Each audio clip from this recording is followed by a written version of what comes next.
Hey everyone, how you doing, guys and gals? And I'm sorry if you hear any kind of noise behind this mic. Um, I'm surrounded by windy, cold weather wind, so I apologize for that.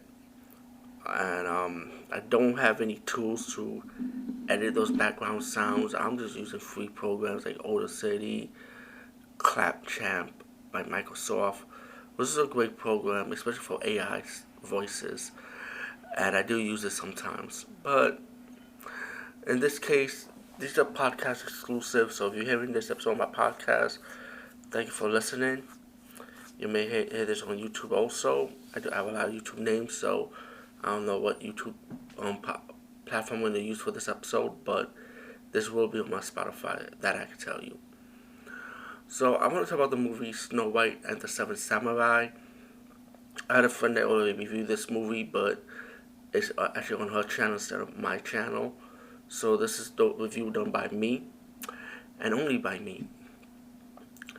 And I'm talking about this movie because this is done by Asylum, and they did a movie similar to this with a medieval take, but based it on the modern time era. So, with like Knights of the Round Table, King Arthur Knights of the Round Table, I think it was called. Asylum did, which is like a modern take on King Arthur. Same thing with this one. This is the modern take on Snow White with the Seven Samurai mythos, and we've seen Seven Samurai been remade over and over since that movie came out. I'm not sure if it was based on a book in Japan.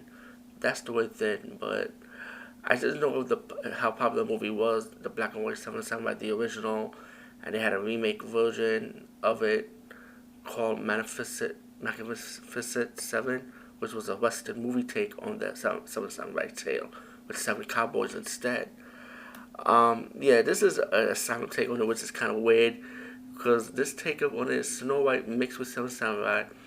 Snow White, who's a daughter of a drug kingpin, played by Eric Roberts, and we know Eric Roberts. He's a good actor, all around actor, willing to do any budget of movies, no matter how low, no matter how terrible the movie is. Even though that this actor does a lot of high budget movie stuff, but he's a good actor that he's willing to support the underdogs, and that's what I love about Eric Roberts. Respect to Eric Roberts, and it could be one of those movies when you have like 1 minute appearance of him or 2 minutes of appearance of him, or maybe one screen time and that's it. Or he might be in the background talking on the screen, sitting down. He probably shot this in his house, maybe. But with that being said, this is the Snow White is the daughter of a drug kingpin. Her father got assassinated, and her evil stepmother, of course, who's married to her father, of course, wanted to take over the drug empire, and she doesn't want Snow White to have it, even though Snow White doesn't want to have nothing to do with the drug empire. But the point is, she's part of the bloodline of her father, and she's the one that's going to inherit his real estate, his money, his property, everything. So the stepmother had to conjure up an evil plan to have her kill, but the mistake is that she survived her attempt to be killed, and she was picked up by this woman who was seven samurai warriors with seven female fighters, a few Asians, a lot of white women, yeah, and so they taught Snow White how to fight, how to train, while her evil stepmother trying to talk to the other drug kingpins, but the other drug kingpins don't want to have nothing to do with the evil stepmother because she's not the heritage, the descendant of the of the father. She's not part of the bloodline.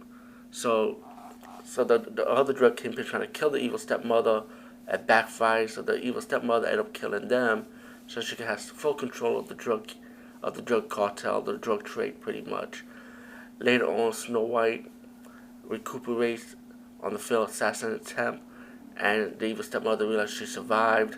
Later on in the movie, the seven samurai women all teamed up with Snow White to stop the evil stepmother once and for all, and they have a big showdown. All in all, I'm gonna be honest with you. Yeah, the story is stupid, but it's a sign what you expect. And but I give them credit for doing their own take on it. But I do love the martial arts. It's very well grounded. the gunfights are well grounded. There's CGI stuff mixed in, but it's okay. But yeah, I thought the choreographed martial arts was really good. I'm gonna be honest with you. It may be a bad movie, but it's still an enjoyable movie at least. I think you just have a good laugh out of it. But all in all, Snow White and the Seven Samurai, I should check it out. And it's on Tubi, of course. I mean, you can't beat Tubi, right?